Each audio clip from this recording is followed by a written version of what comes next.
انا اعتز اني صوتت للترويكا، لحكومه علي العرايض. خاطر لو كان ما صوتش لحكومه علي العرايض ما كنتش معك اليوم. شنو صار بعد حكومه علي العرايض؟ قانون الاقصاء شكون ساندو؟ وقت مشى زميل من زملائك وسال راشد الغنوجي، قال له المبادره صوتت لك، صوتت نفس الصحافي رجع لي. ايش قال له الغنوجي؟ قال له مجازي من احسان للاحسان. كي رجع لي قال لي شو يقصد بها؟ قلت له برا اساله هو، انا ما طلبتش احسان. اش الغنوشي هبط نهار التصويت بعد ما صار التعادل في التصويت الاولاني، هبط لهم العشرة نتاع الليل.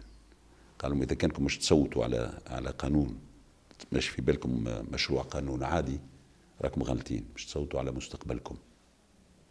اما مش تقعدوا في تونس، والا مش تلقاو رواحكم بعد 5 بعد 10 بعد 15 سنه انتم مقصيين وترجعوا منين جيتوا للسجون وللمهجر. زعما موقفنا احنا كحزب الوحيد دستوري في المجلس ابارسي احمد منصور اللي عنده واحد ما نعرفش شكون صوت، اما الوحيدين اللي كنا في المجلس ونقولوا احنا حزب دستوري.